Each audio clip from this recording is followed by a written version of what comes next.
President Abuja of Sierra Leone assumes chairmanship of ECOWAS as President Tinubu completes 2 terms.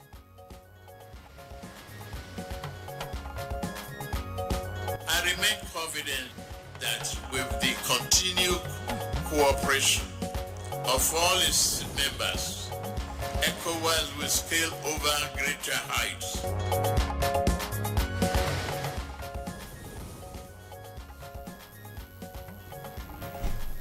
NUJ at 70, journalists chart new course for Nigeria's narrative. National cohesion and public trust in democratic institutions. NTA files cocaine trafficking attempt of makeup artist.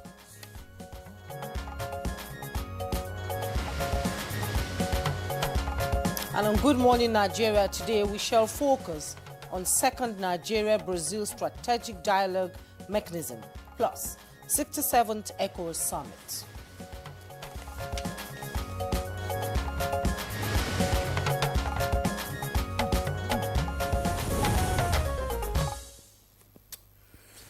The second Nigeria-Brazil strategic dialogue mechanism holds this June here in Abuja from the 24th to the 27th, bringing together key decision makers from both countries to advance partnerships across critical sectors. And these sectors are as diverse as they are strategic, from trade and agriculture to energy, defense, innovation, and even the creative economy. This is not just diplomacy, it's dialogue with a purpose. Yeah, a dialogue with a purpose. The strategic dialogue mechanism itself was established back in 2013. It is held every 2 years, with Nigeria and Brazil taking turns to host. This year is Nigeria's turn and expectations are high. Indeed, and the timing is also significant. This edition falls right in line with President Bola Tinubu's renewed hope agenda, which prioritizes economic revival, global partnership, and a stronger international presence for Nigeria. It's designed to do a few things very deliberately: to raise public awareness about the partnership with Brazil, to celebrate results from past collaborations, and to put Nigeria firmly on the map of South-South cooperation. It is also a platform for action. We're talking high-level meetings, business matchmaking, investment talks, and over 30 memoranda of understanding expected to be signed during the week. So at the core of it, the SDM is about attracting investment, creating technical partnerships, and building bridges between governments, businesses, communities in both countries. So today on Good Morning Nigeria, we are taking a closer look at this important dialogue, what it means for Nigeria's economy, where the opportunities lie, and how communication will shape its success. I'm Ademola Adeoye, and it's a pleasure to have you with us on this edition of Good Morning Nigeria, the first this week. And in part 2 of the program, we're shifting gears to the 67th ECOWAS summit, where President Abuja of Sierra Leone has assumed the chairmanship of ECOWAS after President Bola Tinubu's 2-term tenure ends. I am Juma Yusuf. We're live on the network service of the NTA. Much later, our newspaper reviewer Chukudi Okolu Baja will be joining us for newspaper review. But first, let's catch the morning headlines with Stella Namete, who is standing by. Good morning, Stella. How are you today? I'm good, thank you. Good morning, Ademola. Good morning, Juma. Here's the morning news. President Julius Maada Bio of Sierra Leone is the new chairman of the ECOWAS Authority of Heads of State and Government, taking over from President Bola Tinubu, who held the position for 2 terms. The handing over was at the 67th ordinary session of the authority in Abuja. I remain confident that with the continued cooperation of all its members, ECOWAS will scale over greater heights in our collective pursuit of peace, security, stability, and prosperity for our people and for our region. ECOWAS must reform itself and become more transparent, efficient, and responsive to its people's needs. President Bola Tinubu has expressed anguish over the suicide bombing in Konduga, Borno State at the weekend.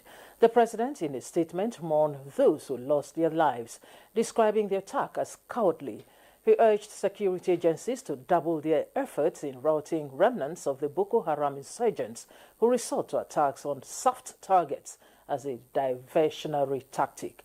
President Tinubu condoled with the government and people of Borno State over the incident and directed the National Emergency Management Agency to support survivors. Meanwhile, the president also sympathized with the families of those killed or injured by an explosion on Saturday morning in Kano. The explosion at the scrap metal factory affected 15 people, with 5 of them losing their lives.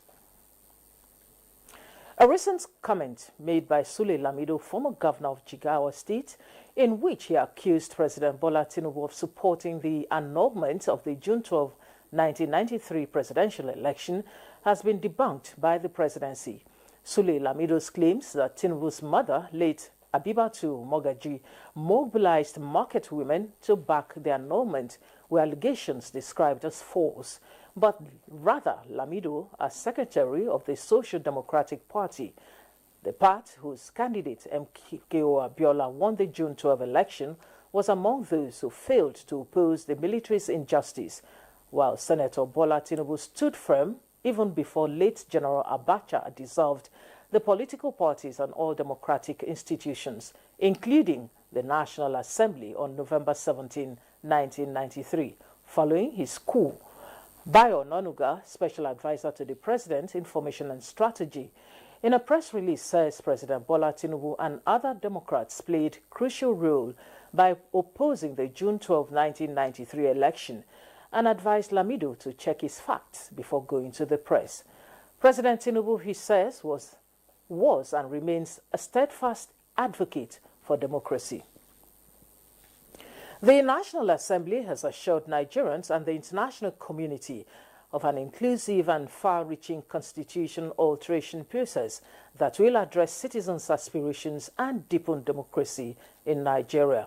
Deputy Speaker, House of Representatives Benjamin Kalu stated this at a dialogue with the diplomatic community at the National Assembly. Kalu, who chairs the House Committee on Constitution Review, also sought interparliamentary cooperation and technical expertise from the international community to enrich Nigeria's constitution reforms. To engage with us, share your experiences, and join us on this journey of constitutional renewal. Together we can craft a constitutional framework that not only addresses Nigeria's current challenges, but also anticipates future needs and aspirations.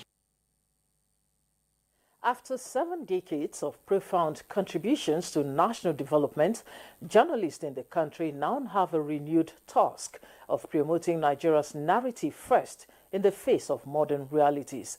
This was central at the celebration of journalistic excellence, book presentation, and the future of the media at Nigeria Union of Journalists at 70.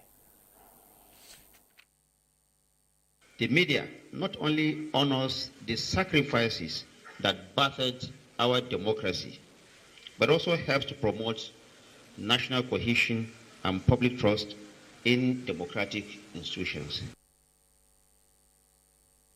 A 43-year-old female makeup artist was arrested by the National Drug Law Enforcement Agency at the Murtala Muhammed International Airport in Ikeja, Lagos.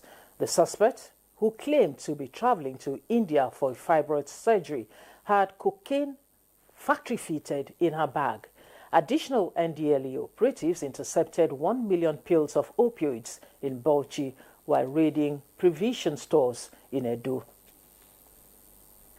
And those are the highlights of the news at this time. Good Morning Nigeria continues shortly with Ademola and Jume after this commercial break. Don't go away.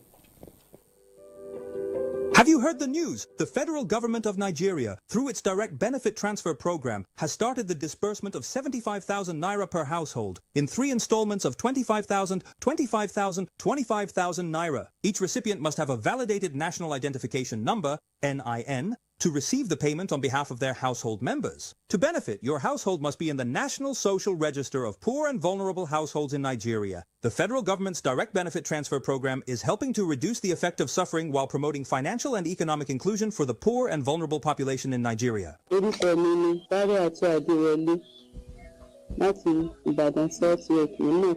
Ìjọba fún wa ní 75,000. NIN mi àti káàdì láti lọ gbà.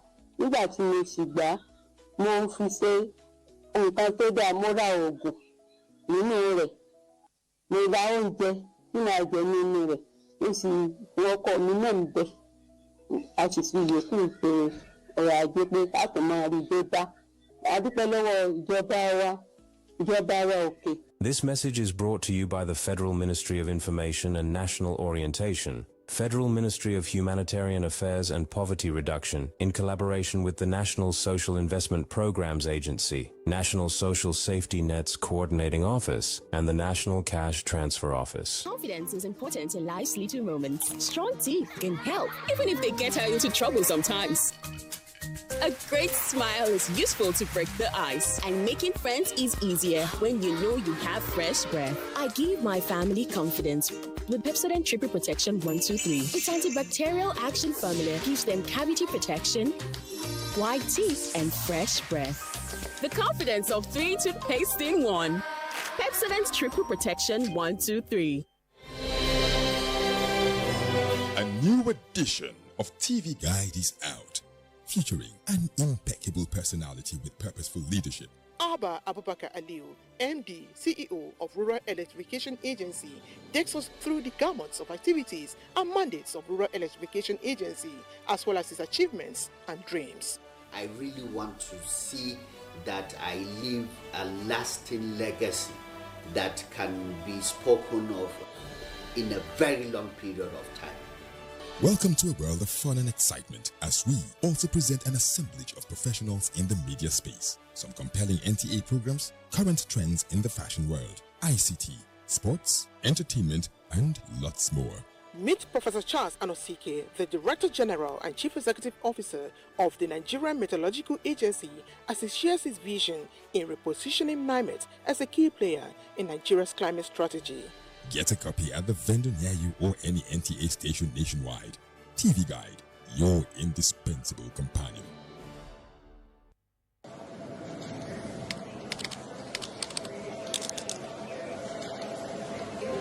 When you're low on energy and need a break, give yourself a treat. Cadbury Hot Chocolate. Smooth.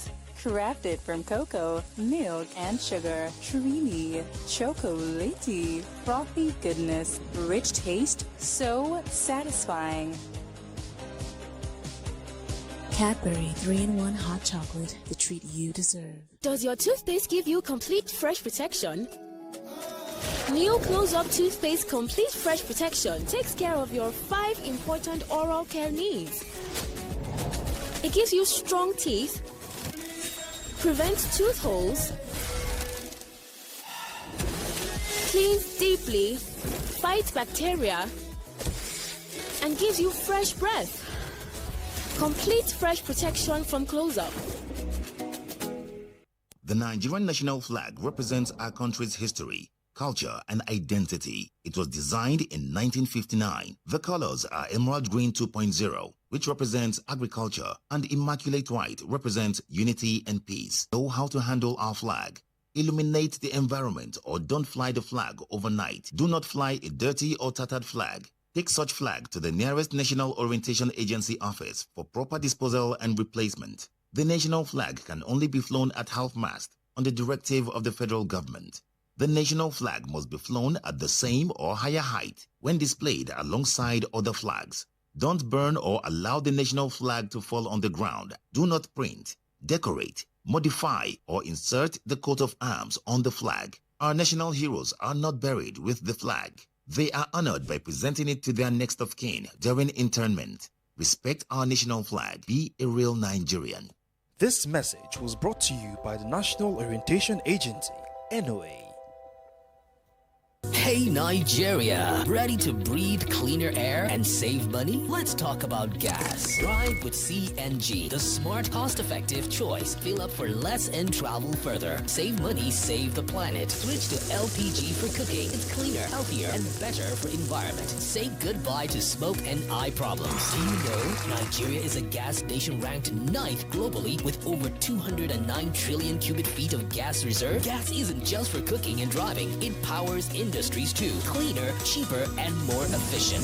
And the best part, conversion centers are popping up everywhere. It's never been easier to switch to gas. Join the cleaner energy revolution. Choose LPG for cooking and CNG for your vehicles. Clean energy for brighter future. This message is brought to you by the Office of the Honorable Minister of State for Petroleum Resources, Gas, supported by the Nigeria Midstream and Downstream Petroleum Regulatory Authority, NMDPRA.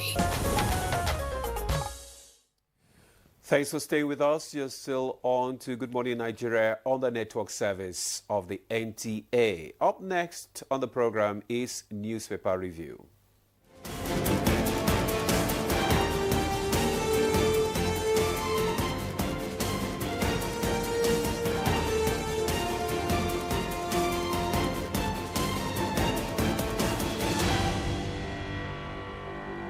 Reviewer Chukwudi Okolu-Baja is in the studio. Chuks, good morning. Good morning. It's good to see you. How was your weekend? Oh, fine. Rather cold weekend. The cold extends into Monday, but no one is complaining, really. When you say cold, I wonder. Which cold? That means that human constitution varies from person to yes, person. yes. You've forgotten that she's a woman. Oh, that's biological, isn't it? I didn't do so well in biology. So okay, let's go to the papers. Maybe I'll do better there.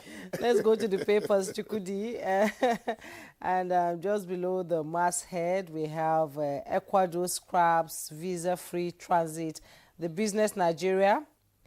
Ecuador scrap visa-free transit for Nigerians, 44 orders. You find the details on page 2.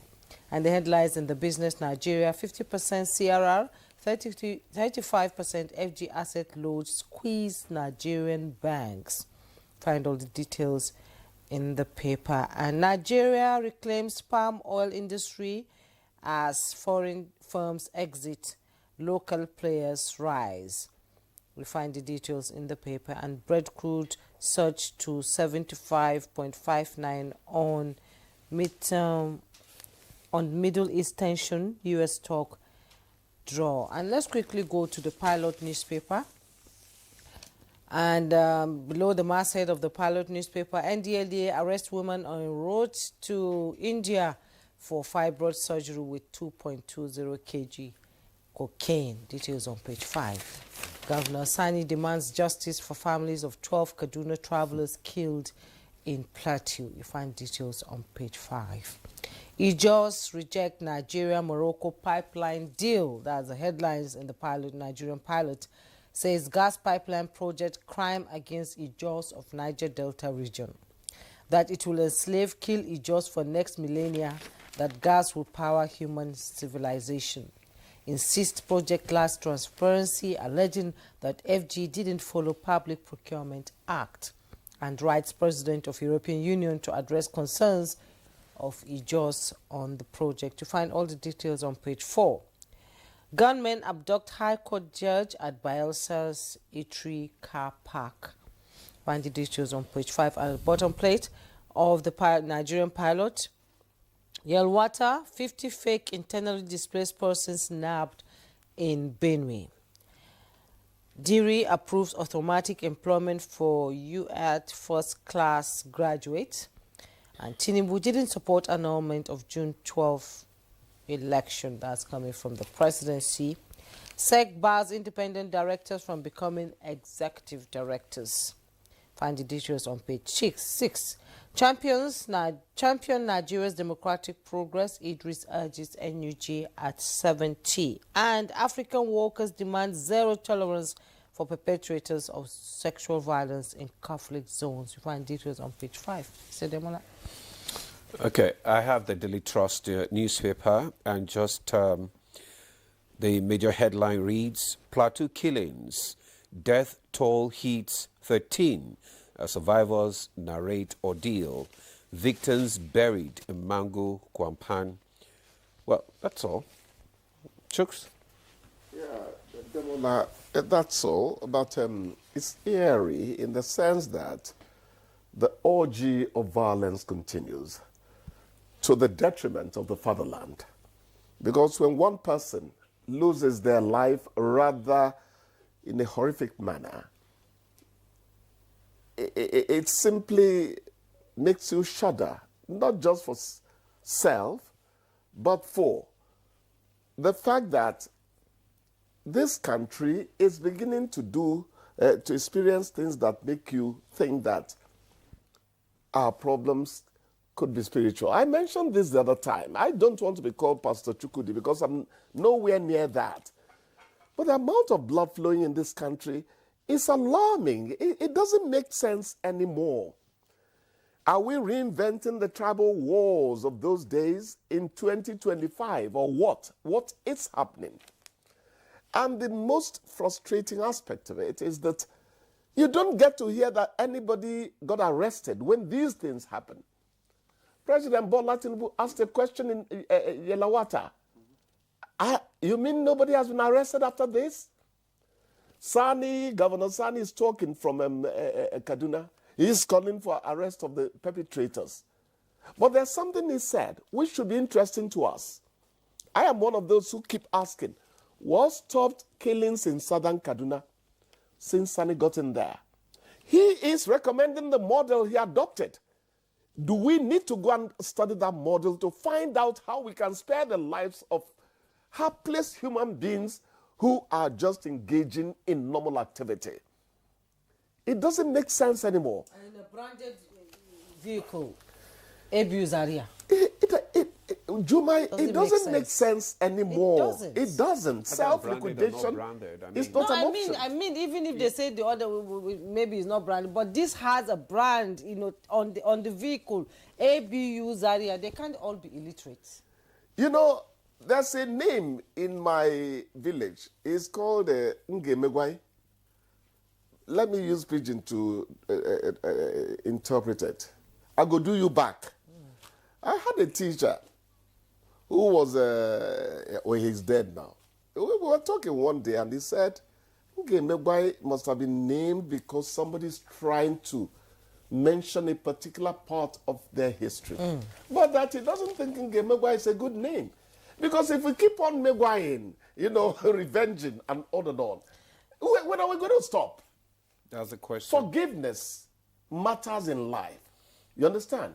Yes. It's not. I don't understand what is happening anymore. I don't. Okay, let's go to the Ijos reject Nigeria-Morocco pipeline deal. I don't have the details of that story. Is it that there will be exposure to environmental, hazards or what? They say it's a crime against Ijos of Niger Delta. That will enslave, kill Ijos for next millennia. Fine. They still have not said the reason for it. I need to go into details to know what they are talking about. If you don't want the gas pipeline, is it the flaring that you prefer?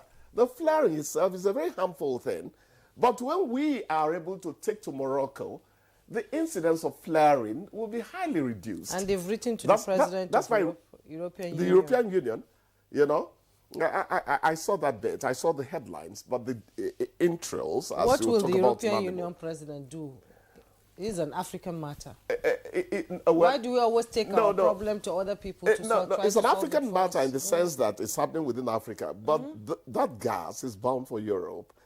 The thinking is when Nigerian gas gets to Morocco, it gets into Europe, and it's a large foreign exchange earner. In fact, it's a real deal. Yes. They've been talking about it, trans-Saharan pipe and all that, It's been on for a long time. It is to the huge benefit of Nigeria financially, economically, But we need to know what these our brothers and sisters are talking about so that if there's some iota of credibility in it, we need to address it so that business can go on unhindered. Yeah, so that business can go on unhindered. And Yes. that's it for today, Chukudi. Oh, that's why you shut me up. I will jejely walk you out Even of my the- dear Jumai has joined him. It's okay. Good morning, everyone. Well, we'll now take a break now. The conversation will kickstart after the break. Stay with us. Unit is the Naira, while the minor unit is the Kobo. They are both in notes and coins. The Naira is more than just a medium of exchange. It bears the images of our heroes. So, stop abusing the Naira. It is a criminal offense to spray the Naira at events. Stop stepping on the Naira.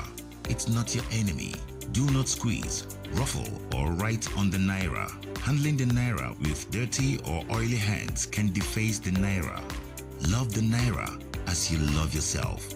Be a real Nigerian. Do not abuse the Naira.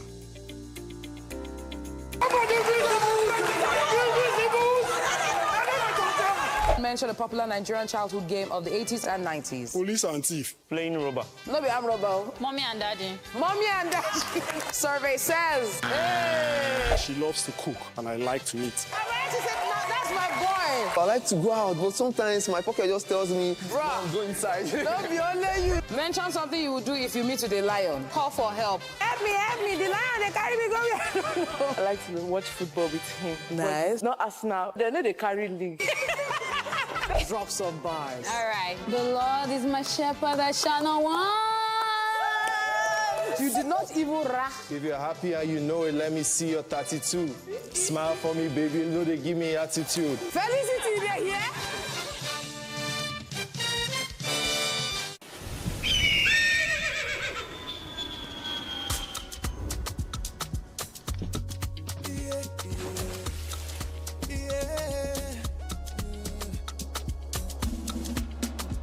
From the Atlantic across the savannah to the Sahara, we rise, a land of the free, we know they tire. We dream great, our spirit is undying.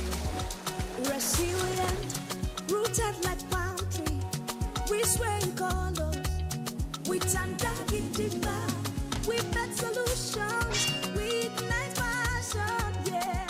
Ethnicity is unique, we have more than just a nation. We are Nigeria, strengthening unity, we know they carry lives. We are Nigeria, together live the dream of a land with great destiny. We are Nigeria. I am the real Nigerian. Brought to you by the National Orientation Agency, NOA. At NTA Television College Jos, you will dive into exhilarating hands that will fuel your passion in education and propel your career to new heights. We don't just teach, we craft the next generation of media leaders. Explore our diverse offering, understanding the personnel matters and issues in the public service, basic development communication, financial reporting under IPSAS and interpretation of public sector accounting standard IPSAS, audit, internal check and control management, video camera maintenance, new technologies, optics, fiber, IP technologies, automation, storage management, and wireless technology. Challenges and opportunities in the secretarial profession in the digital age. Digital marketing, basic drama, online reporting, understanding the provisions of the revised public service, audio engineering operations and maintenance, camera operations, and intermediate drama. Mark your calendar. The second quarter of 2025 is your launch pad. This is your moment to seize the future. Announcer Management. The Nigeria Coat of Arms is the official seal that represents the authority of the Federal Republic of Nigeria, hung on the wall behind the seat of the principal officer of the government, supported by the portrait of the serving president of the Federal Republic of Nigeria. It has 7 features. The black shield stands for Good Earth of Nigeria. The silver wavy band stands for the confluence of rivers Niger and Benue. The 2 white horses stands for dignity. The yellow flora is a common wildflower throughout Nigeria. The red eagle stands for strength. The wreath is in our national colors of green, white, green.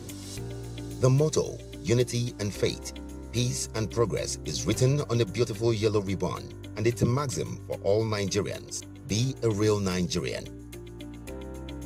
The federal government of Nigeria warns vandals of national assets, electricity transmission towers, cables and other facilities to desist from this act of sabotage. Vandalism is a serious crime punishable under the law. Vandalizing electrical equipment will affect millions of Nigerians, including your loved ones. Remember that national assets belong to all of us, hence the need to protect them. Report all cases of suspicious movement around electrical facilities to security agencies. When you see something, say something. This message is from the Federal Ministry of Information and National Orientation in collaboration with the National Counter-Terrorism Center, NCTC, Office of the National Security Advisor. You're watching Good Morning Nigeria, and to kickstart our conversation, let's take this background report by Timothy Yusuf. The second Nigeria-Brazil strategic mechanism, SDM, is scheduled to take place in Abuja, Nigeria. This high-level diplomatic and investment engagement aims to deepen collaboration between Nigeria and Brazil across key sectors including agriculture, energy, defense, innovation, and creative economy, as well as digital trade. The dialogue will also feature the Nigeria-Brazil Business Forum on June 25, bringing together government officials, private sector leaders, and over 400 million combined consumers to explore opportunities across markets. Over 30 memoranda of understanding are expected to be signed during the event, covering various sectors and aiming to unlock new investment flows, facilitate technical cooperation, and strengthen strategic business partnerships between Nigeria and Brazil. Established in 2013, the Nigeria-Brazil Strategic Dialogue Mechanism alternates hosting between both nations every 2 years. Nigeria is hosting the second session. Analysts believe that the dialogue aligns with President Bola Ahmed Tinubu's renewed hope agenda, bringing together Africa's largest economy and Latin America's biggest economy to strengthen cooperation across multiple sectors. Let's now join our guest in the studio for details of the conversation. Second Nigeria-Brazil Strategic Dialogue Mechanism, SDM. Thank you, Timothy Yusuf, for that background report. And now joining us here to begin our conversation on the second Nigeria-Brazil Strategic Dialogue Mechanism, SDM. Let me first introduce Marion Moon, who is the Technical Assistant on Agriculture Office of the Vice President. Marion Moon, you're welcome. Thank you very much. All right. Also joining us is the Ambassador Janet Olisa, Director Regions, Ministry of Foreign Affairs. Ambassador, you are welcome. Good morning. Nice to have you join us. And also seated here in the studio is Patience Okala, Special Advisor to the Ministry of Industry, Trade and Investment. You're welcome to be with us. Thank you so much. It's all about girl power today. Yes, it is. All right. Okay, let's just kickstart the conversation. This relationship actually started since 2013. So tell us how far since it started. What has been the gain so far? I think a lot has happened since 2013, and we'll start by mentioning how it has affected us on a diplomatic level. Okay. To that end, I think that Ambassador Olisa will be the best person to tell you from a diplomatic standpoint. Okay, Ambassador Olisa. Yes. Nigeria-Brazil has been on since independence, literally one of our oldest partners. And if you also follow our roots, we have had even pre-colonial times and colonial era. So we've had a very robust a relationship. Yes, there was a time where there was a bit of quiet, and then now we're back. So in 2013, we did sign the strategic dialogue, which Nigeria is one of the few countries that Brazil has such a dialogue with, the mechanism. And we kind of moved from there, our relationship blossomed. We've been moving on with quite a number of visits between both sides, and the business sector has been reeling in on those supports, and we've been having a lot of B2B where government facilitate the business. Quite a number of Brazilians are in the business sector here in Nigeria. Nigerians are also moving in. So right now it's a question of how do we strengthen what we've already started many years ago, decades ago. And with the two presidents, very close friends, President Lulu and His Excellency Tinubu, it's been a wonderful relationship since they both came in, and we're trying to make sure that we buttress and strengthen what is on ground. I'm still going to stay with you briefly. We know we have a long history with Brazil, the transatlantic trade and all that, and a lot of Nigerians are settled there. They are Brazilians, no longer Nigerians. So why is Brazil such an important strategic partner for Nigeria at this moment, after a lull from the first summit? We've never changed on being a strategic partner. We've always been. Yes, we've had a bit of quiet. We had COVID at a point. I think there was supposed to be a visit, but unfortunately COVID hit.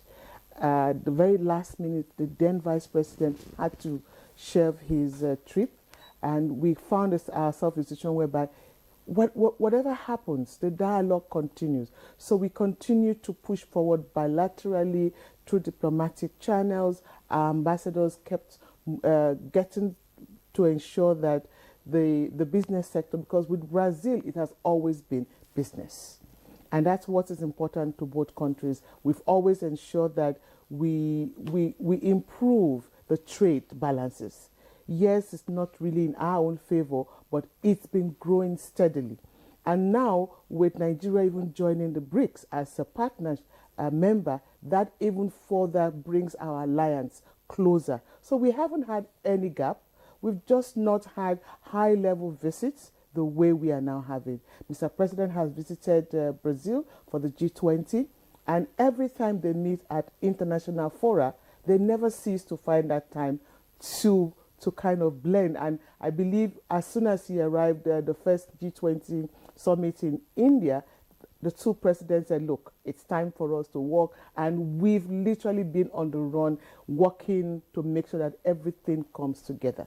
So we've never really had a dull moment. Okay, not a dull moment. And it's time for the two countries to work together.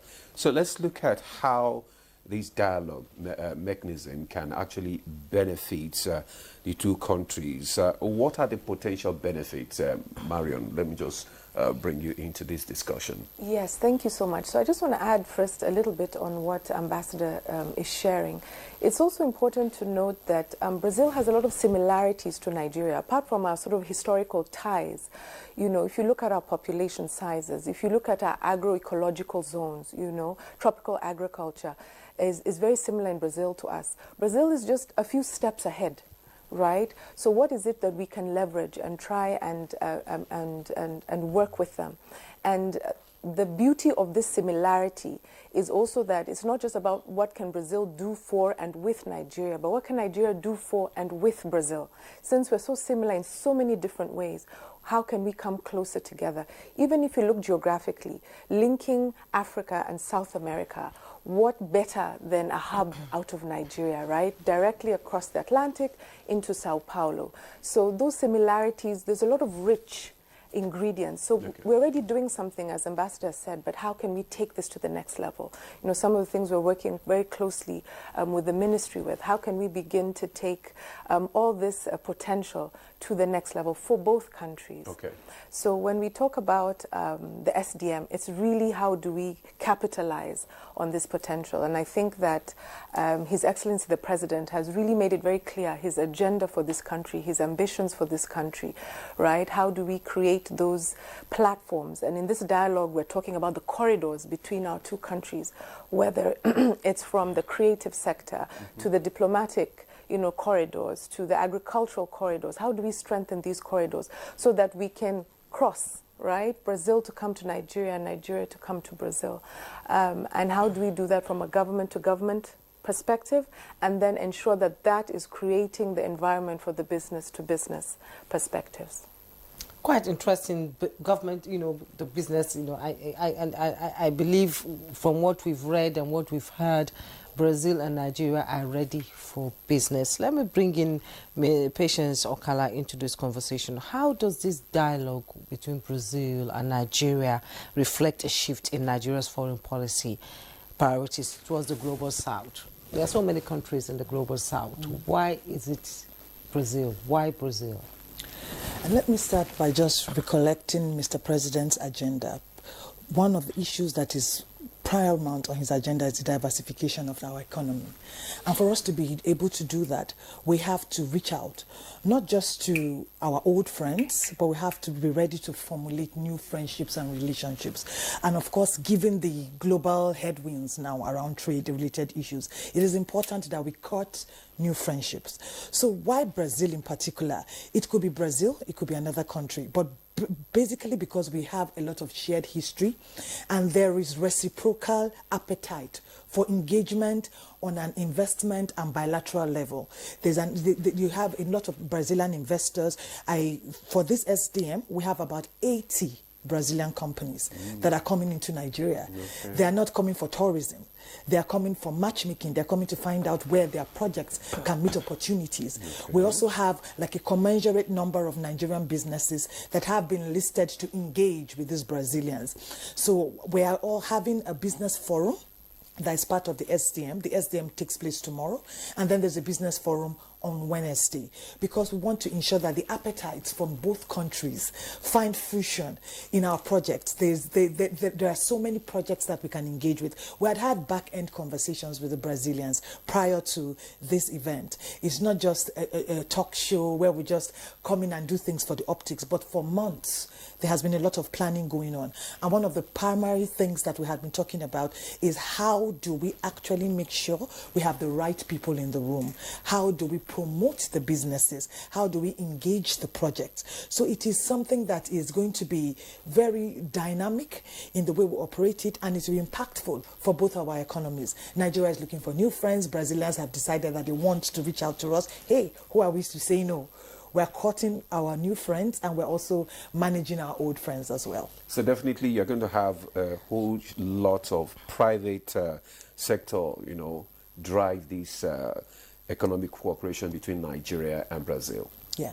So private sector for the SDM itself is a bilateral event, but we have private sector sitting in like an observer capacity on Tuesday. So they are sitting in the room. Usually, sometimes one of the complaints that you find, that you hear, is that government just sits together and decides what the private sector wants. Okay. So we don't want that to be the case in the SDM. So the private sector will be sitting in the room in an observer capacity, but the very next day it's for the private sector.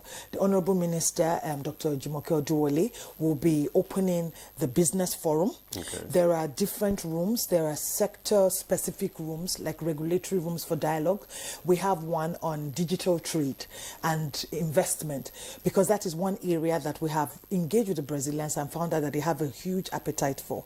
So we will have private sector, having engaged just in observer capacity on Tuesday. On Wednesday, they're in the room and they're having conversations with their counterparts. It will also provide us an opportunity for policy dialogue. I'm talking about the business forum. So it's not just investment promotion and talking about projects, but you get to also feel the pulse of the private sector and find out what their concerns are, as even in relation to the dialogue themselves. What do they consider to be priority? What should government be advancing on their behalf? So all of that will happen on Wednesday, and it will also provide an opportunity for us from the Federal Ministry of Industry, Trade and Investment to harvest some of those policy concerns and see how we can advocate and move for changes that will further strengthen our business relationship with Brazil. Reciprocal appetite. I like that. It shows that Nigerians are hungry to go out there and, make their mark on the global scene. It's quite interesting. Let's bring in Ambassador Janet into this conversation now.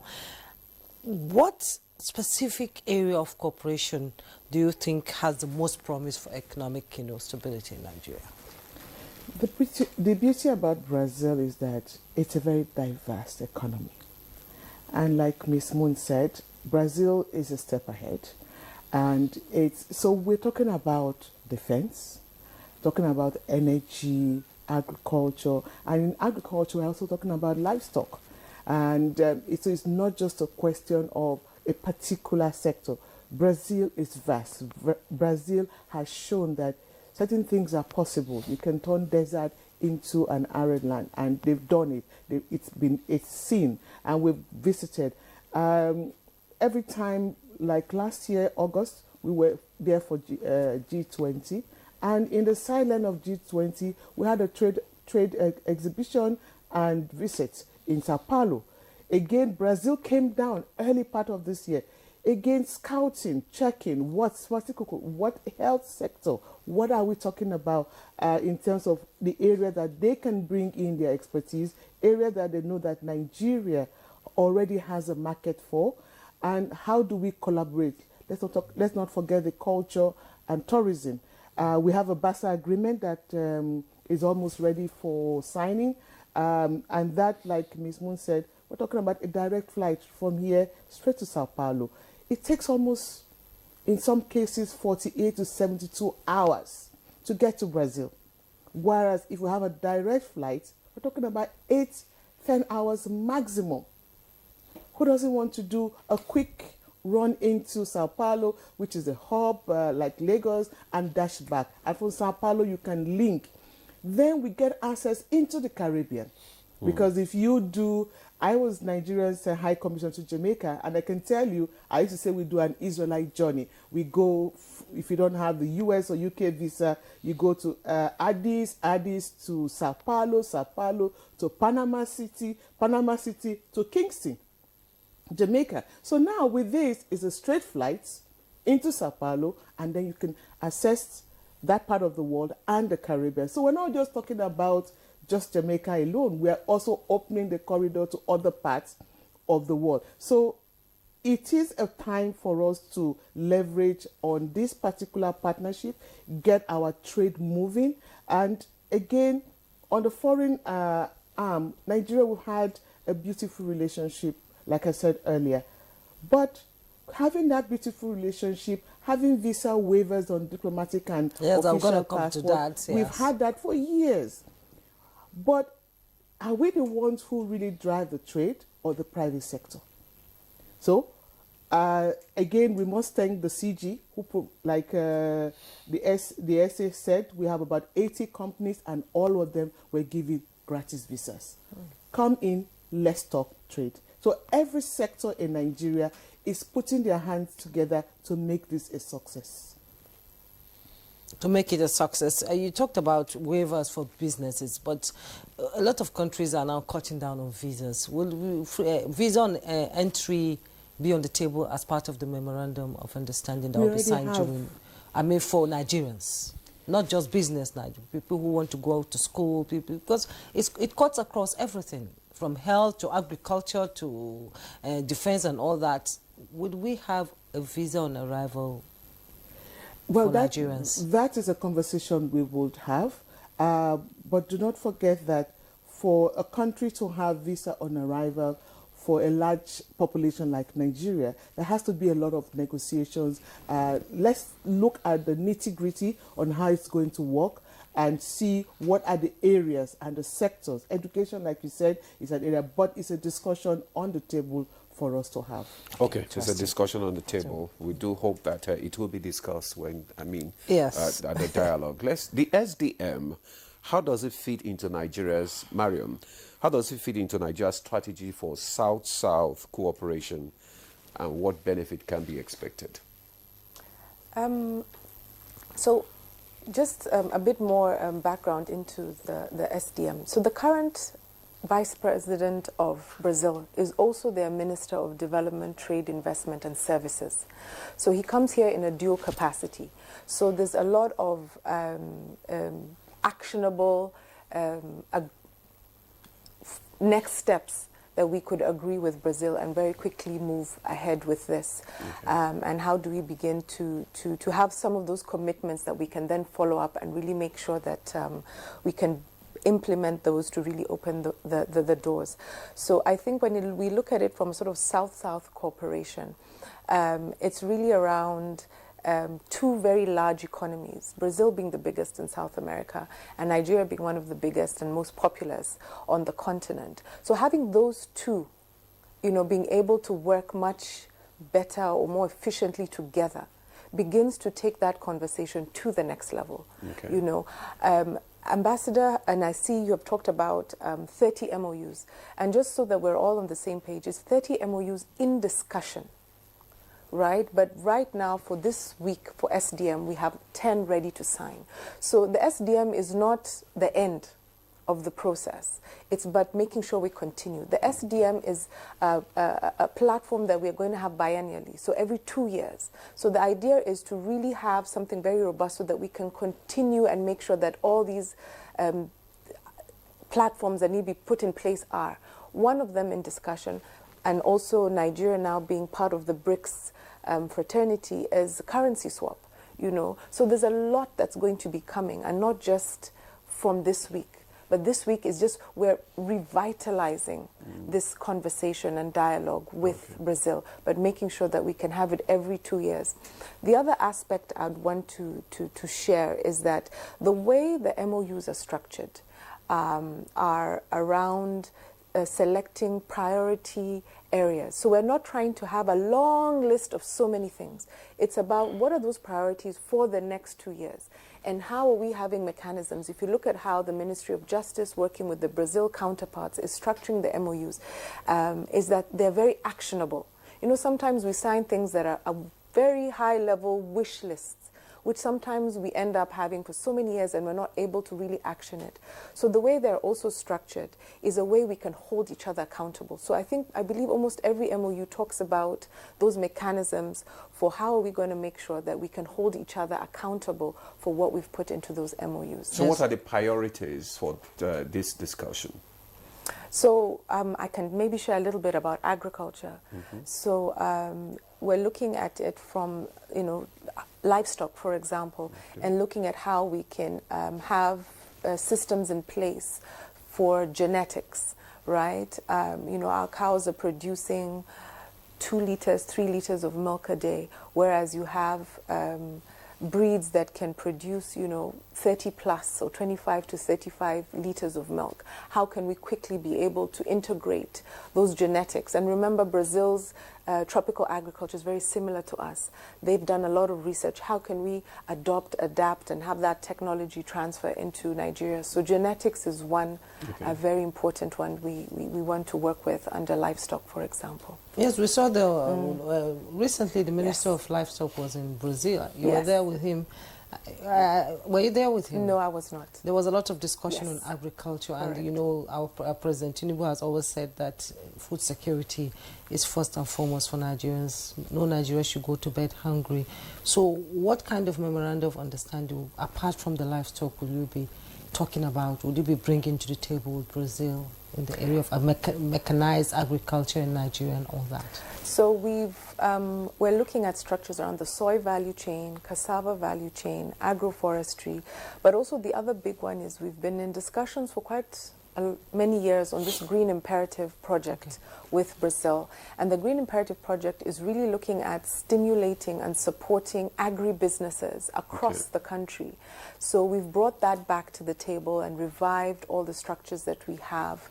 It's a very big and ambitious project, really, and looking at modernizing our agriculture and doing it from a private sector point of view. So it's looking at whether it's fisheries, whether it's livestock, whether it's crops, and how do we identify, businesses that have that potential. One, get them the capacity building, in matching them with the Brazilian support on capacity building and technology transfer, and then also on lending some capital to allow them to be able to access whatever technologies they've been given, from mechanization to seeds to whatever systems it is they need to take their business from producing X in output to Y in output.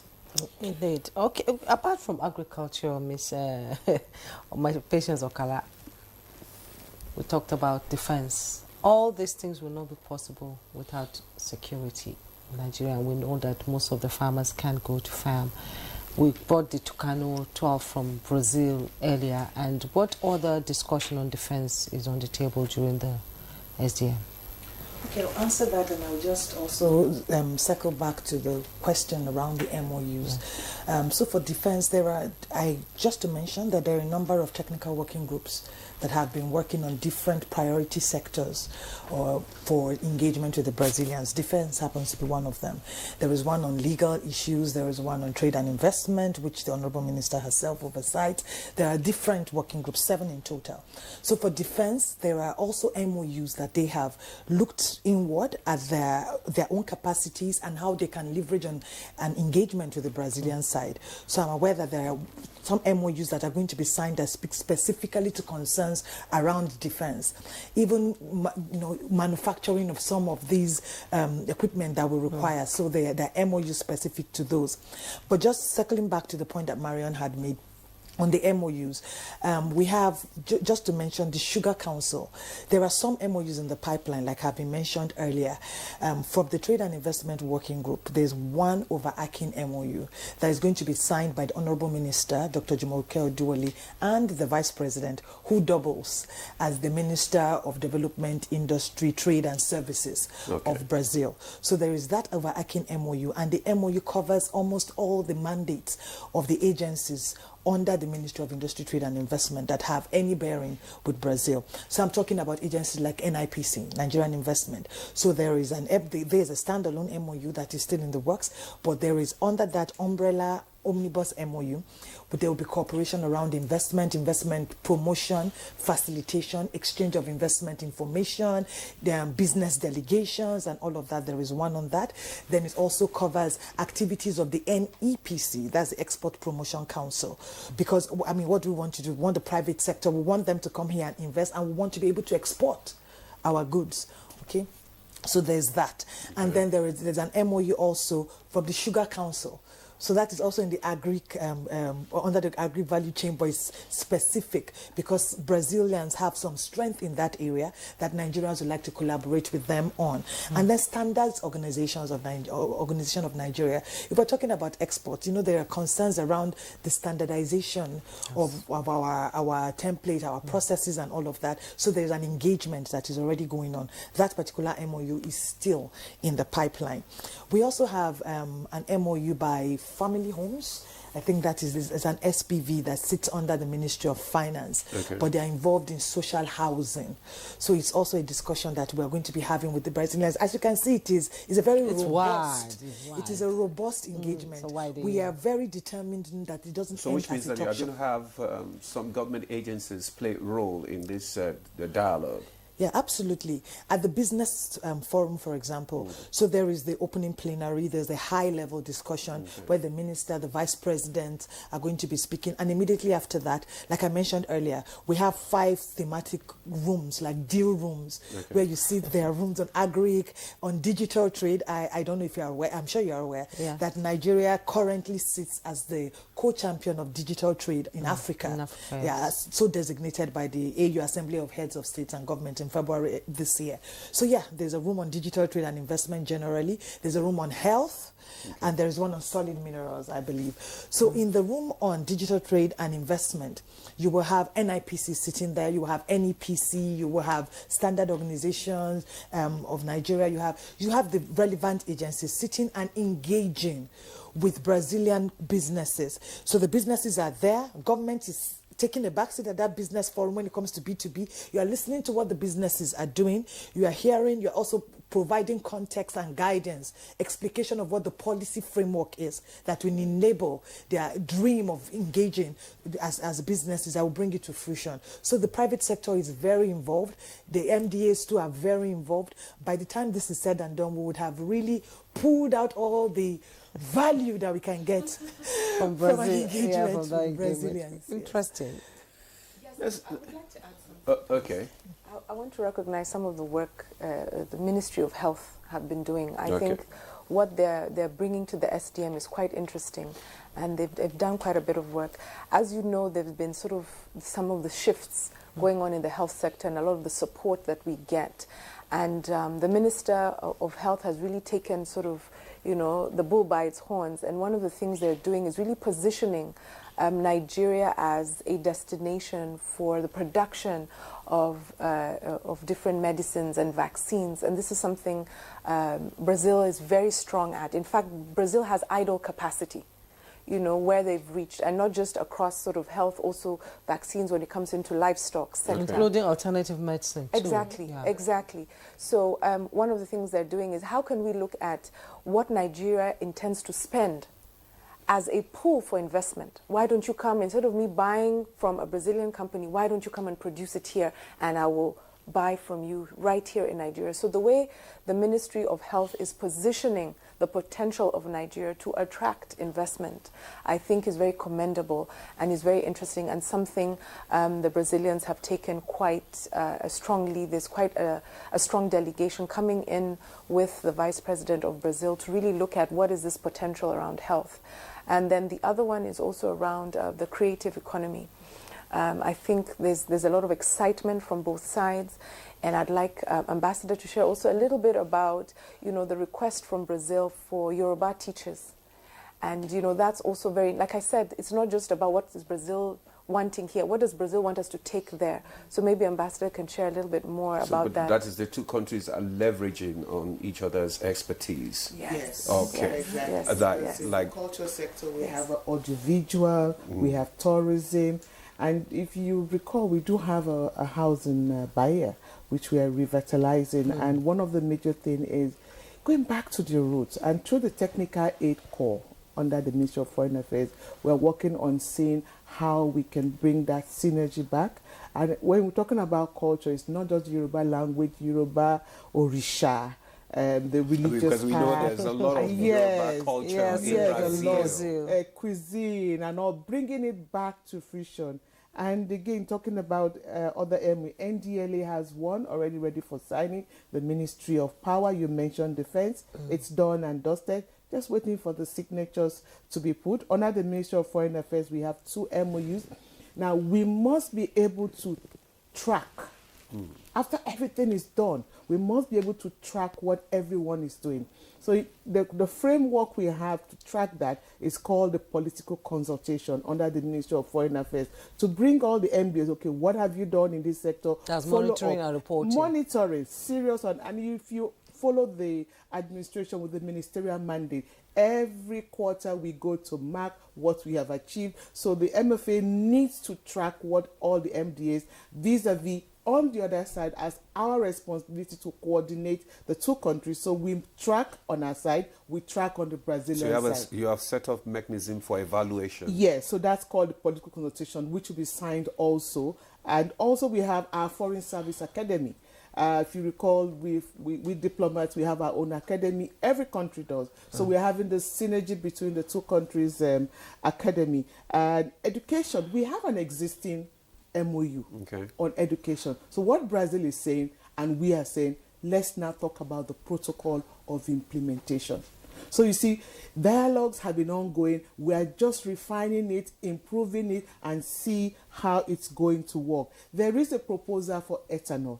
Now, that is a negotiation that is on the table. Again, it will take us another couple of months to finalize. But you know how far Brazil has gone in ethanol. So it is a continuous conversation that does not end just by having this SDM. The SDM is supposed to continue until the next one, which will be hosted by Brazil at the level again of both. I must thank both vice presidents for taking their time to make sure that this really happens at this material time. Because yes, background work is good, but when you put the big guys in front, then we all know that yes, we are serious. The big guys and women.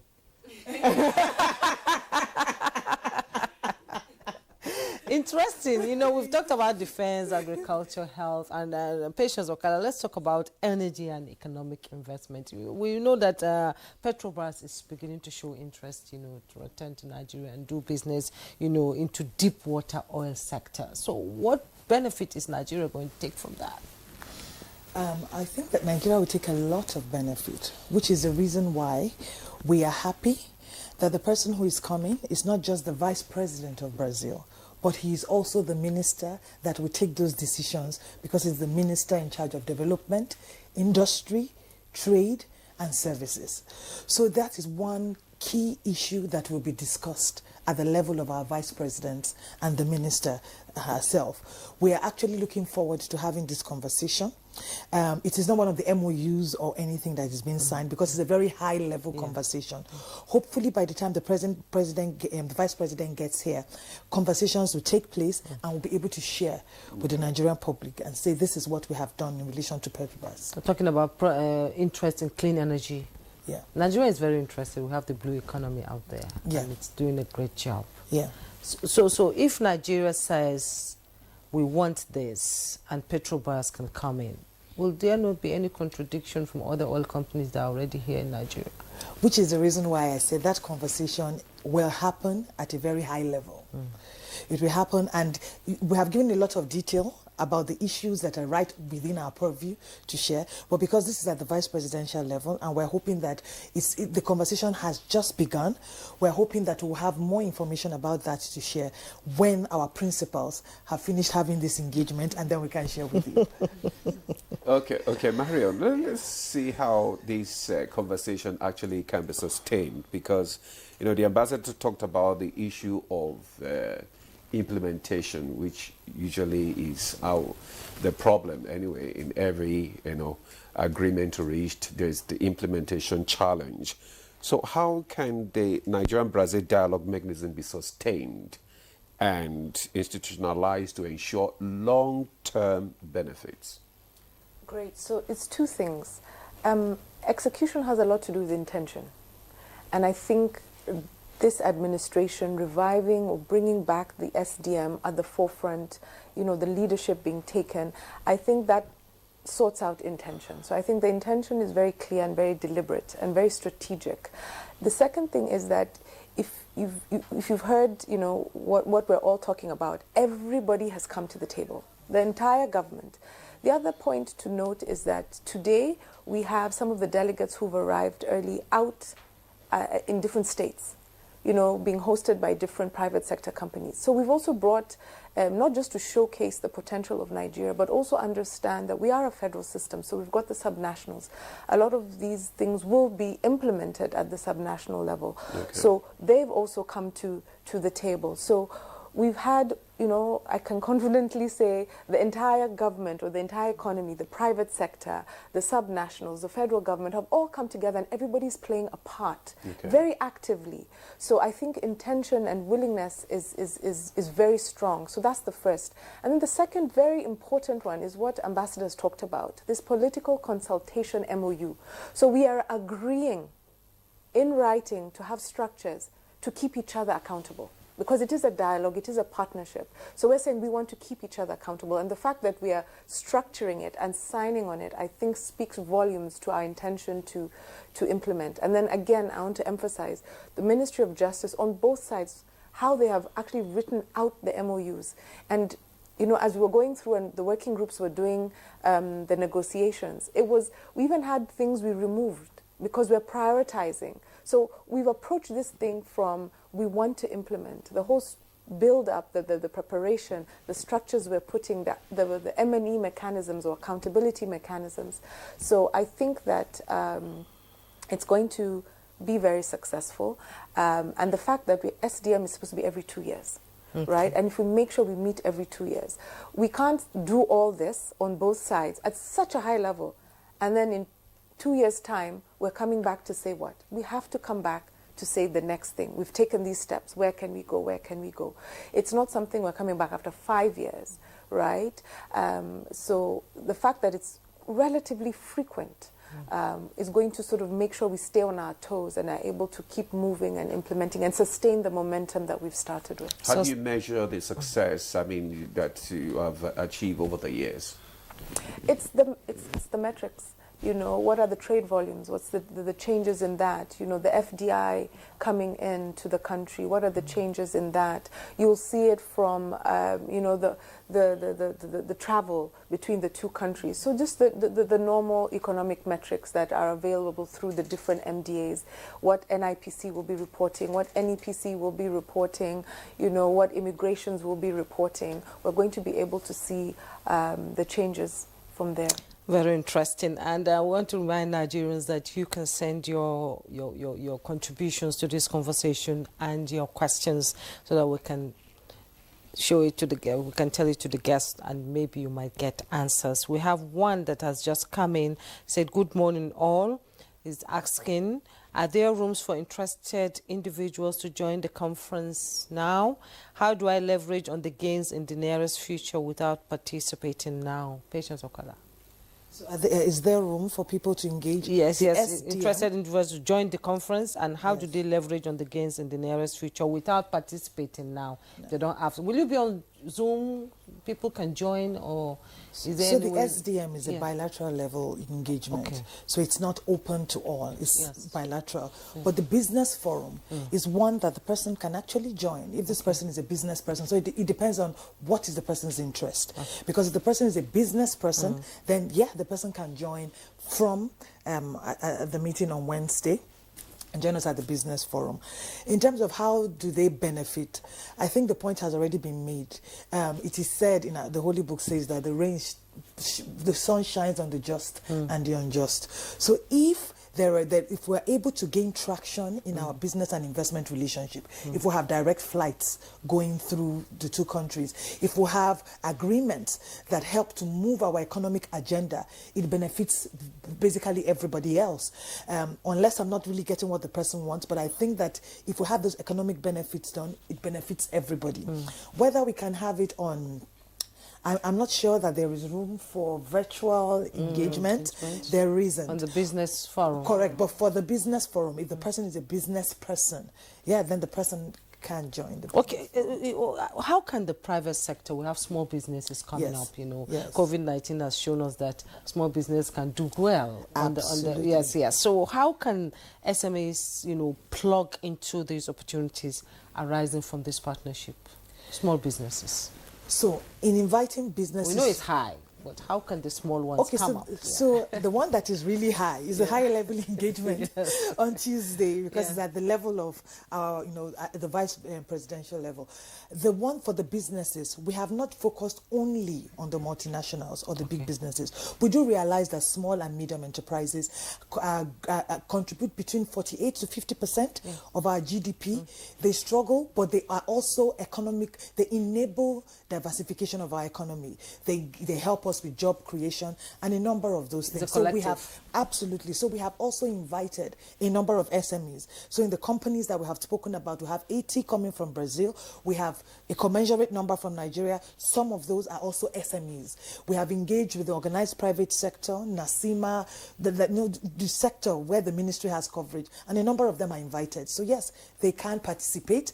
Not only that, their voices can be heard, and we can formulate relationships and matchmake them with their counterparts in the Brazilian side. Okay, thank you very much. In addition to that, for those who are not able to physically participate, my advice would be to follow us on the news and see the outcome, and also to check with SMIDA. They'll be fully involved. Okay. So at the outcome of the whole meeting, SMIDA will say, okay, this is what we've taken out of this. Please, companies who are interested, come and blah, blah, blah. And so follow up with the relevant agency. SMIDA will be there, export promotion will be there. So it's if you cannot physically be part, because I think it's a bit late now for registration, then it's to follow up with these agencies. And also on the news as well. On the news as well. Okay, how will let's look at the positioning of Nigeria as a proactive player in international relations. How will this SDM, position Nigeria? It says we are not just open for business. We are already running with it. We are already implementing. Do not forget the last 2 days we've talked about the West African Economic Summit, first of its kind. And we're moving on to it means that the administration, since 2023, they came in, they are saying, this is where we want to focus on, the economy. You can't talk about security without the economy. You can't go to bed hungry and say you want to do governance. Democracy, you must have a full stomach or a half-empty one, but doesn't mean that you must go to bed hungry. And he's very clear about no one going to bed hungry. And that's why in 2023, state of emergency was declared on food security, which Ms. Moon is secretary of that unit. So it's been a whole lot of one after the other policies, engagement put in place. Brazil is a big player. We have to recognize that. And we're dealing like we have always put in mind that Nigeria, yes, we are big, but we still need and we have a lot to learn. So that's what we have at the moment, and we are saying, how do we improve what we have on ground? How do we ensure that the relationship we're having is not just clicking of wines, but we're actually folding our sleeves and going into the nitty-gritty of things. So what should, yes. I just wanted to, so she made a point about Nigeria wanting to learn. I also wanted to emphasize that it is both ways. In our engagement, back-end engagement with the Brazilians, they had talked a lot about our digital trade capacity, our fintechs, how we do it, how Nigeria has 5 of the 9 unicorns in Africa. They talked about our entertainment industry, our creatives, and actually said they were looking forward to coming to learn how we're able to do it on the continent. So the learning process is for both us as Nigerians and for them as Brazilians. So it will be a win-win, symbiotically beneficial relationship. So what should... Okay, you also want to add to it? Just a little point that also some of the opportunities, like even just with the SDM, a lot of interpreters are being engaged. So Brazil's national language is Portuguese. So a lot of them are coming and needing translators to literally move with them. And you'll see, something similar with His Excellency the Vice President of Brazil. He's coming with interpreters. So these are small opportunities, but already with the business delegation that's already here, we're already seeing, they've engaged and hired interpreters to move with them. So I think the more that we will engage Brazil and the more Brazilians come here, there's opportunity for people who have learned Portuguese. And now with digital learning and some of the advances we're making around this, get online, learn Portuguese. The more the Brazilians come here, the more there are such opportunities. So opening up our countries for each other, also there's a ripple effect, right? To be able to really create, some of these smaller opportunities, but they're opportunities, and that's the whole point. Brazil is not small. To open our doors to Brazil will create so many opportunities. Okay, so what should Nigerians expect in the next, 6 to 12 months after the summer? What should Nigerians expect, the outcome? A lot more engagement. I'll give you an example. When the Minister of Livestock went to Brazil, they clarified some of the agreements in being able to import live animals, right, for breeding. So when that clarification was well understood and articulated, and the respective agencies on the Nigeria side, they were able to understand each other and facilitate this. In less than 2 weeks, 100 pregnant heifers landed in Lagos. So that is how quickly, things are moving. Once we've understood each other, those systems are in place, people are moving. Like Ambassador at the beginning of this conversation talked about, there were already things happening. But it was about how do we allow them or facilitate them to really to expedite. So I think what will happen is as we begin to crystallize these structures, sign these MOUs, allowing some of these things to happen, I think you'll see things moving very quickly. And Nigerians are not slow. No, we're very fast. Yes. Anything but slow. Nigerians exactly. So I expect to see a lot. And the Brazilians are the same. They are not, I say that historical ties is very, very real. It is. Yes, It's real. It really is. So I expect things to move very quickly once sort of the path is clear for both sides. So you're saying that the challenges of let's say, cultural and linguistic barriers has been dealt with. Is that what you're saying? Yes, and I think, we look at it as a barrier, but what I'm saying is there are opportunities, right? And that's how we should approach it. If we are opening our doors to more Brazilians, and we don't have the same national language, then it's an opportunity to create that as a service. We're already seeing it just in the SDM. Just one delegation, we've had to have 3 interpreters. I forget off the top of my head the other delegations. But already, imagine that's just for a delegation who've arrived here, about 30 companies who are going out to the different states. Now imagine when, you're having hundreds of businesses coming in and out every month. Those are huge opportunities. Huge opportunities, and we all know Nigerians love entertainment, and yes. Brazil is one of the entertainment yes. Countries in the world, and we have the Odisha Festival. It's so entertaining. It's out there, and I was watching on the internet. Everybody. Oh, so this happens in Nigeria. It's so beautiful, and then we have the Brazilian shows and all that. So how are we coming together to portray the diverse cultural heritage that we have in Brazil and in Nigeria along the bilateral lines? Ambassador. I'm smiling because there's one major thing here. Our Minister of Culture, Arts, Culture and Creative Industry will have her counterpart. So I think they're still in the show. So we have the Vice President who is also doubling with trade. We have our own trade minister. Then we have a culture on both sides meeting.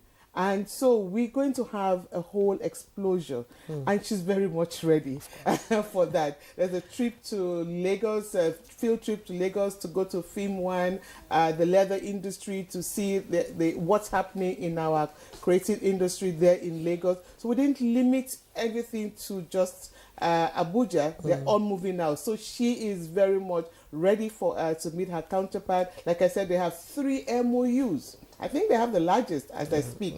And so that way she is very much ready to engage and to showcase. So the gala night on Tuesday evening is going to be a spectacular time where she's going to proudly showcase Nigerian culture to the Brazilians, and we expect that there's going to be a lot of takeaways from there. We're going to see the talking drum being used, and that for us is practical for them to come. I recall some years ago, I was a middle cadre officer serving in Spain, and we had this Future event, which is the tourism event. And I had this, for the first time, the Osun Osogbo shrine was UNESCO heritage. So we had these posters put there, and the Brazilians would come, can I have one? And I was kind of worried, young officer, why are they coming for this poster? And I quickly asked one of them, what's so unique to you? Oh, we can't get to the shrine, but we can hang this in our room and remember that this is a destination. So now, years down the line, I'm still part of that conversation to now get the flights that will enable them to come all the way for the Osun Osogbo Festival. So we have a whole lot riding on our cultural heritage, and she's very much ready, in tune to make sure that happens. All right. We have some comments from some of our viewers here, and this one is from Hafsat Muazu. She says, good morning, Nigeria. It's great to know a lot of innovations are coming up soon. I'm an agricultural enthusiast, precisely focused on controlled environment agriculture. How can I get in touch with this team for necessary support? Yes, and I have another question. He said, good morning, panel and panelists. It is always nice to bring happenings to the fore for information and knowledge. So one can always argue that something good is going on. NTA thanks and keep it up. Victor Obi from Owerri. Yes. Okay, so who's going to respond to the first one? I think it's to stay in touch with the pages of the Ministry of Agriculture and the agencies under their umbrella. So as the different initiatives unfold, that information is available. So just follow them and keep in touch, and these will all be be shared and how they then can participate? And as you know, you mentioned that there was a visit to Brazil where Brazil had all the African agricultural ministers. Yeah. So the only country who had 2 ministers was Nigeria. We had both the Minister of Agric and Food Security as well as the Minister of Livestock. And they jointly signed an MOU. So this MOU we're going to be signing tomorrow will be the second that Agric and Livestock will be signing in this short period. So I totally agree, and I said they should continue to follow up with what is happening with Agric. Quarantine services on board. There's a very huge community around the agricultural sector. So yes, just continue to follow what's on, and there's a whole lot they can benefit. Okay, what are some of the challenges facing the SDM, and how can they be addressed? I believe one of the challenge was having this meeting take place because of all that have been happening. And so that has been resolved. We're now having, yes, we've been having backdoor channels and all that, but having the two big guns on the table, the two vice presidents representing their principals, their president, to say, okay, this is finally happening face to face. And I think that's better than it gives credibility to what we've been doing in the backdoor. So that was one, and it's been resolved. Now, the second challenge is where we will get both ministers. Now, I'm referring to the Brazilian vice president now as minister, and our own minister of industry and investment to talk about the trade barriers. And that MOU is critical for us to start looking at what are the issues and start mitigating them one by one and eliminating or reducing. And like she said, that conversation is on the table. I think when it comes to movement, like we said, the BASA agreement is on the table. Again, challenge resolved. So the backdoor event have resolved a lot of challenges on the table. So we really do not have anyone that is kind of popping out too much as it is, but they're already on the negotiating table. Oh, yes, Ed. So another challenge that you had alluded to earlier in the conversation was implementation, right? So you signed this document, the STM, it didn't seem to be implemented for a number of years, of course, partly to COVID, even though back-end discussion was going on. But how it has been resolved is the fact that, like she had mentioned, there is an MOU that talks about monitoring and evaluation. Aside that, in almost all the MOUs, there has the specificity around a joint implementation team. So if you don't have a structure to bring an MOU to life, it just remains a document on the shelf. And previous MOUs perhaps did not have this thing, but now you have a multi-stakeholder implementation mechanism in every MOU. It was one of the provisions that we insisted should be across the MOUs. So there's a team that sits on a regular basis, and then they will, of course, let the Ministry of Foreign Affairs know what steps have been taken, what concerns they have on a periodic basis. So that way it also helps with implementation. So we don't just sign these fancy documents and then get almost no value from them. So what's the media campaign for the SDM, how to increase public awareness concerning this forum? I'll say the first one is what we're doing right here. And many thanks to NTA for making this possible. We have the media campaign here. We're using regular media houses. There will be campaigns on social media. I think maybe Marion will pick up. Yes. Yeah, so the campaign also. So we're deploying, forgive me if I say we're using all our arsenal to ensure, because it is so important. We want people to be aware. One of the people that intervened online had mentioned that they were just hearing it for the first time, which also underscores the need for us to actually engage the media. So there's pre-media engagement, which is what we're doing now. There'll be media engagement while the events are going on. We're also partnering with the media on all of these activities. And then thereafter, there'll be pre-event engagement is what I mean. Then at the event, then post-event engagement with the media. Because some had also asked, how do we get the information if we're not able to be there? So yes, there is a deliberate effort to ensure that the Nigerians get to know what the deliverables are, what have we achieved, how can they leverage on it. Yeah. And underestimate the intention of having the private sector as observers tomorrow. You know, we have over 100 companies coming into that room. So it's not, we're not leaving it to the vice presidents and their ministers. We've invited, you know, the private sector as very key stakeholders who then drive the implementation of some of these MOUs.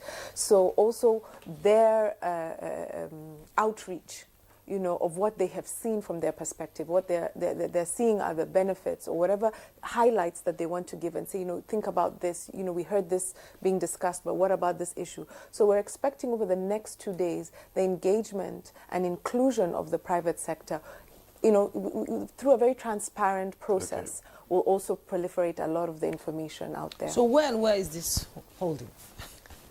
And who will be attending? Tomorrow, 24th, we're having the bilateral, the SDM, actual dialogue mechanism taking place at the level of both vice president, and that will be at the State House Conference Center. We will have a gala dinner, same area, but by invite only. And we all know that the State House, if you are not registered, registration for those that have been invited will take place in Ministry of Foreign Affairs today.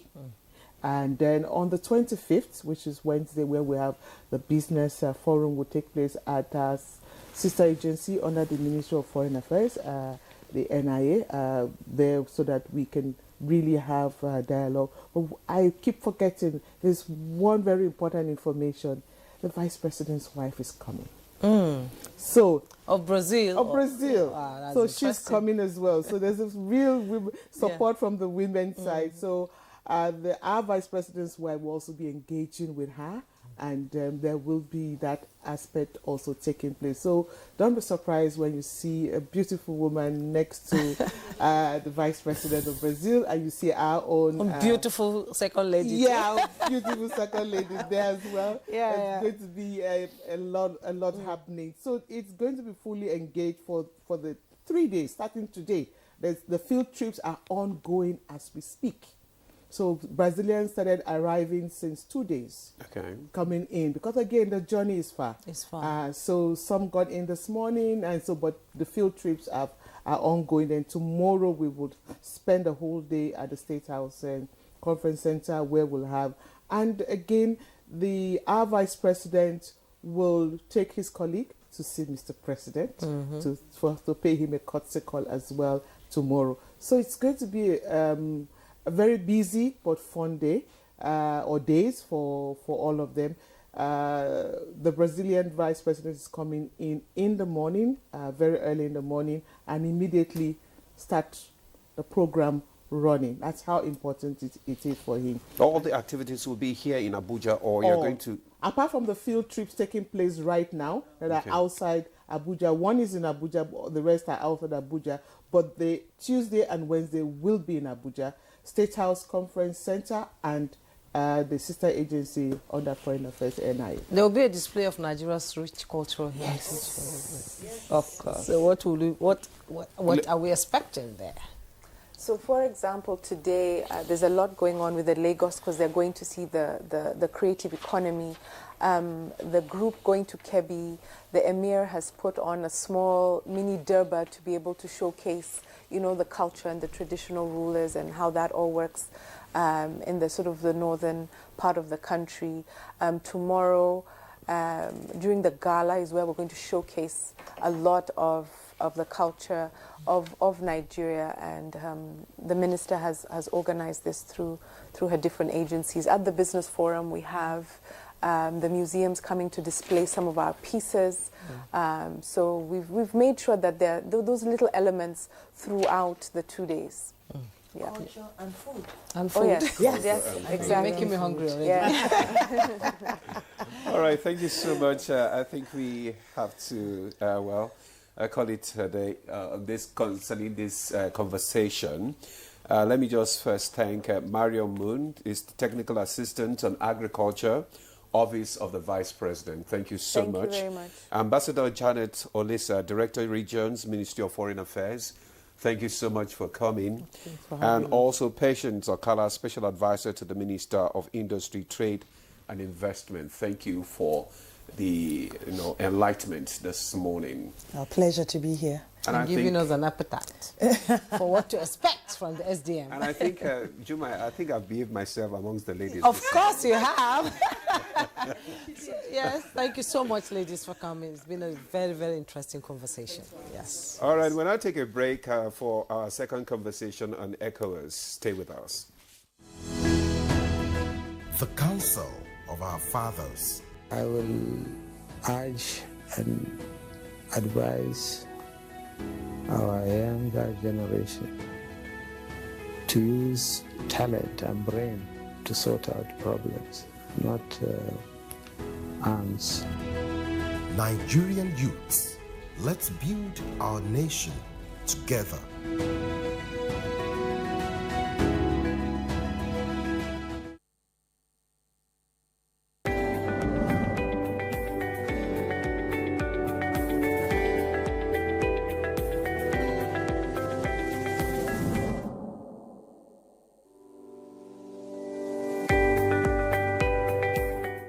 When we think about the digital economy, you can see it as the marketplace for digital goods and services. And increasingly, it's becoming a force to reckon with and an incredible contributor to economic growth, because we've seen the growth in technology and digital platforms. Technology has it really permeated every aspect of life and business, the way we live, the way we work. And when we talk about the digital economy, we're really talking about leveraging technology and digital platforms in a powerful way to drive growth, to drive solutions to problems, to drive applications, and to provide services. The digital economy is something that has the potential to help Nigeria leapfrog a lot of its development challenges, right? Because think about what the mobile phone did for Nigeria years ago. That is the potential we have for digital, because it has a way of reducing the barriers to innovation. It has a way of being able to transform service delivery, whether it's government's delivery of services or whether it's services in the health system, where people can use digital to actually be able to see their patients better. But it takes a lot to realize that potential of digital. The first thing is like every other thing, there's an infrastructure you have to build to be able to make sure that digital economy can thrive. Think of something like, capturing that happens in Nigeria, right? Where you capture, people's biometric when they go for a driver's license, when they go for passports, and each of those are separate things. Largely a system where we're able to streamline that and actually have a platform that exchange biometric information that makes it easier for people to access passports, easier for people to register to vote. But today it's very tough, right? But those are basic infrastructure that needs to be invested in. A lot of it is through government and private sector collaborations to make it happen. If we're looking to accelerate growth in the Nigerian space, we really need to look at enabling the digital economy. That includes providing digital infrastructure, connectivity, because that's the highway, like the highway that everything rides on. We need to think about digital capacity building in terms of the suppliers to the economy and also the consumers within the economy. So a robust digital literacy initiative. The good thing about technology is that, one, it helps you to transcend boundaries. Two, it creates a level playing field, really, because if you create a solution, a technology-based solution that is applicable in this environment, that same technology can be applicable, exported to other environments. And, technology platforms also help drive collaboration, right? When we're thinking about innovation, when we're thinking about business growth, collaboration is an important part of that. So when we think about the impacts with the rest of the world, we find that actually technology platforms are giving us an opportunity to engage more actively, to collaborate, to create partnerships, to even export our knowledge and services for people to engage with. All the great things I'm talking about technology and digital platforms. They need access, internet access, broadband access. So we need to make sure that access is more available and affordable for the average user. The most important thing is to think about where you want to go as a country, and actually what type of policies are going to help get you there. There are examples of countries who've been able to transform using digital, for example. There are very clear things those countries did to be able to make it happen. So a lot of this, the pathway to be able to solve these problems are not mysterious, right? It takes courage of the policymakers to be able to understudy some of these things and bring in the policies that work to be able to help them.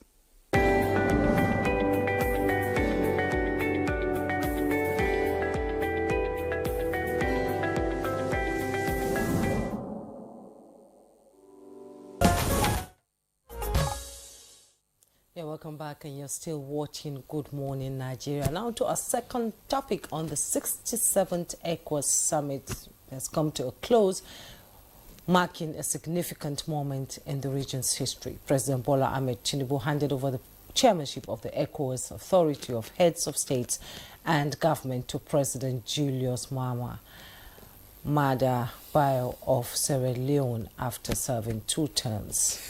Yeah, right, Jemaya. So we'll take a closer look at the implications of this transition, the priorities for the new chairman, and the challenges facing the region. And we'll also analyze what this means for West Africa's future. We're now being joined in the studio by Dr. Adoye Matthew Omale, International Affairs Analyst. You're welcome to Good Morning Nigeria as always. It's been a pleasure having you. Good morning and thanks for having me. You're welcome. Well, Dr. Omale, let's look at the implications of this assumption of office of President Bios. What do you think will be the implication for the region? Well, Julius Maada Bio is a very experienced president. He has been president of Sierra Leone since 2018, almost 6 years. So he has garnered a lot of experience, having interacted with his peers in the last 5 to 6 years.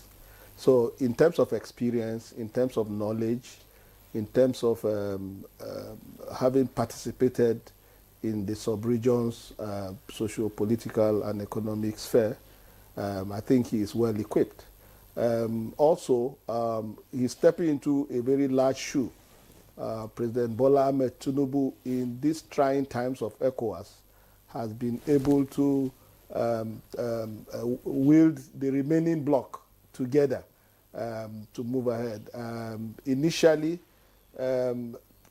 ECOWAS would have wielded the big stick on the 3 that exited, but it was President Bola Ahmed Tinubu's dexterity that has to make ECOWAS to take a more diplomatic and a more engaging measures. And you can see, even from this summit, you can see how another window of negotiations, opportunity of collaboration, opportunity of diplomacy is still extended to July.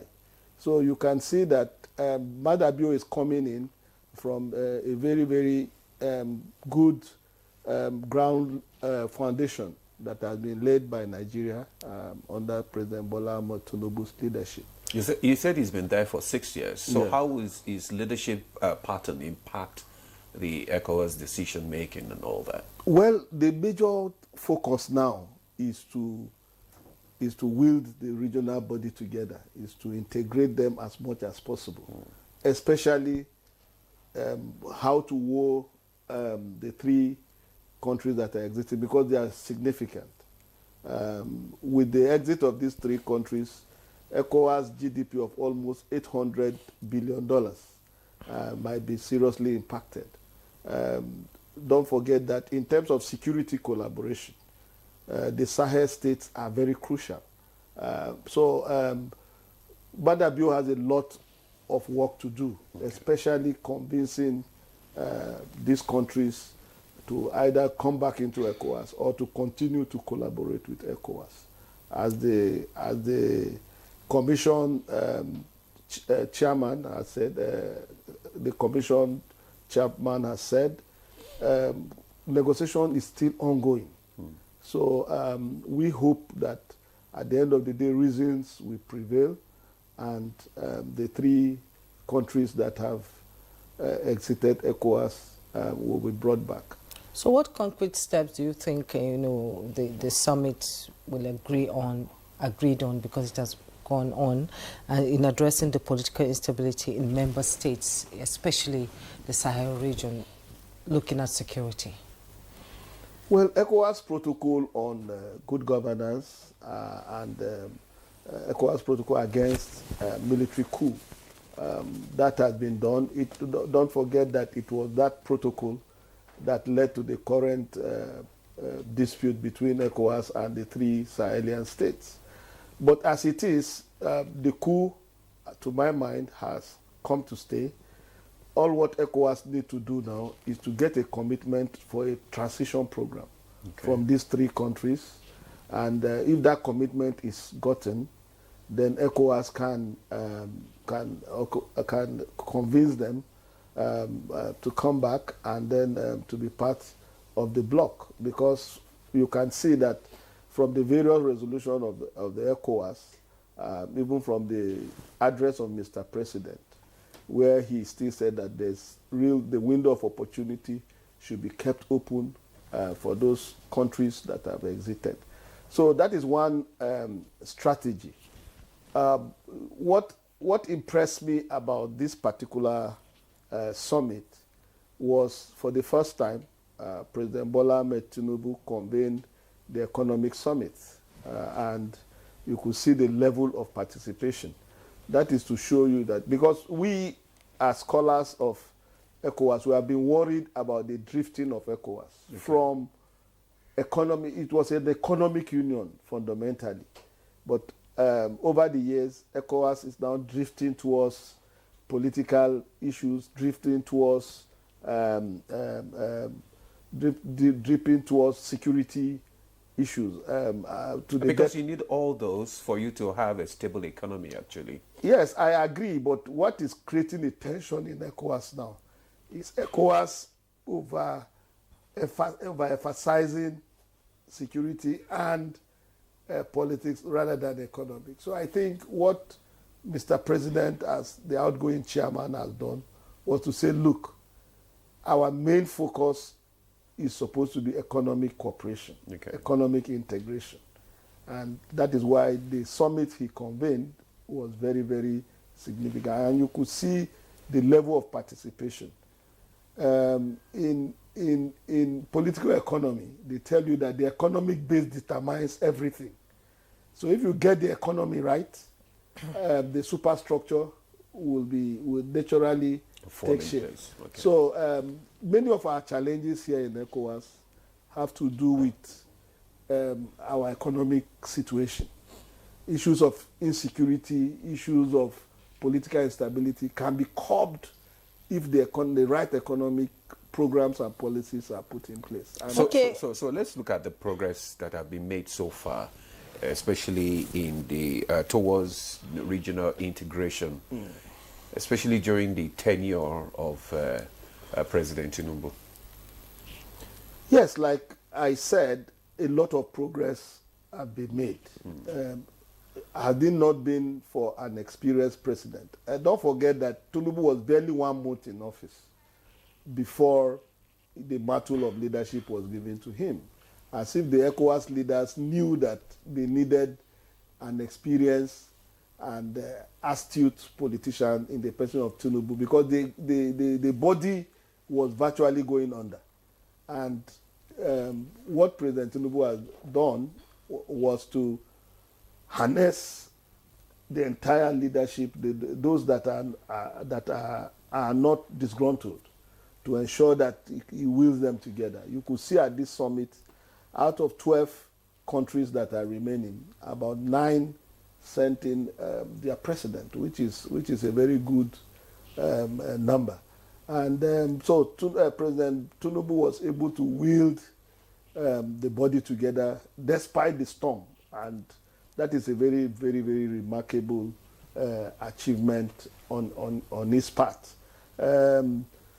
You could also see that during the economic summit, even Mauritania, that that had existed was invited, which so it shows you that everything is being done to ensure that the body moves forward. You could also see that in terms of financial commitment, Nigeria has been bearing most of the burden. And Mr. President's tenure, President Bola Ahmed Tinubu's tenure, still reinforces that the notion that Nigeria remains a critical funder of the organization.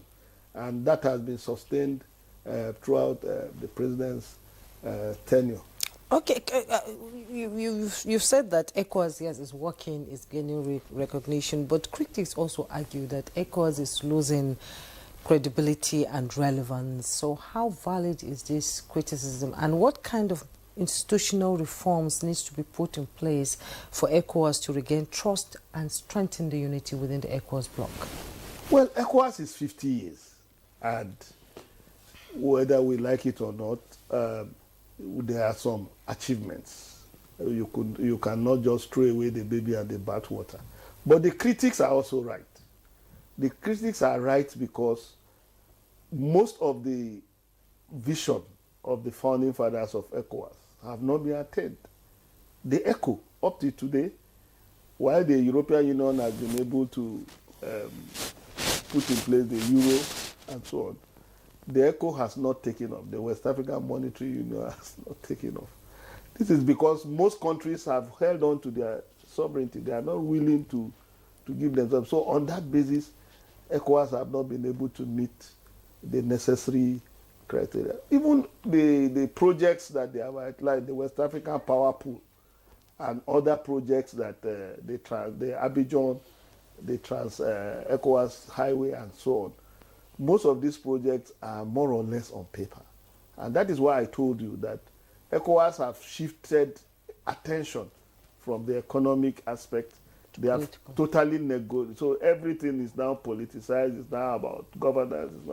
But the key thing about economic union, even the issue of free movement of persons, it has created a lot of problems. So these things need review. What are the things that we have done? Like you asked, what are the institutional reforms that are needed to make sure that ECOWAS, first and foremost, all these barriers, like language barriers, like block barriers, Francophone, Anglophone, all those things have to be jettisoned with if ECOWAS is to be very, very proactive in addressing the challenge of the sub-region. Now, as we begin to wind up this conversation, how would you, or how will President Bio engage with other regional leaders, to promote cooperation and collaboration? What advice would you give? How do you think it should go about the best advice that I will give the incoming president is to ensure that the confidence of all the leaders of ECOWAS is very important. He needs to build the confidence, especially the ones that have exited. Like I said, you prosper more when you are united. There's no doubt that Mali, Burkina Faso, and Niger are a very critical component of the ECOWAS sub-region. And everything, Madabio should do everything possible. The committee that was set up with the president of Senegal, Faye as chairman, I have not gotten the detailed report of the committee's submission. But I think it's in the right direction. That committee, President Bio should continue to empower that committee so that before the end of July, we should be able to get a positive response from those countries in terms of maintaining the cohesiveness of ECOWAS. However, if they become recalcitrant, then the 12 remaining countries will have to move ahead. And that is where President Bio's leadership comes in. How he's going to galvanize these remaining 12 countries to ensure that the vision of ECOWAS is promoted at this point in time. So ECOWAS has prospects, no doubt. ECOWAS has prospects. It has prospects because of the market. It has prospects because of the proximity affinity of the various countries. So it has prospects, and if we can tap the economic benefit, mainly if we can harness the economic benefit, I think it will benefit most of the countries in the sub-region. Okay, Dr. Adeyo Matthew Omale, International Affairs Analyst, thank you so much for coming and shedding more light on the 67th ECOWAS Summit. It's been a pleasure having you. Thank you. Thank you so much. And that's Good Morning Nigeria for today. Thank you so much for your time. I am Jumma Yusuf. Do have a wonderful day. And I'm Ademola Adeoye. Do have a lovely day.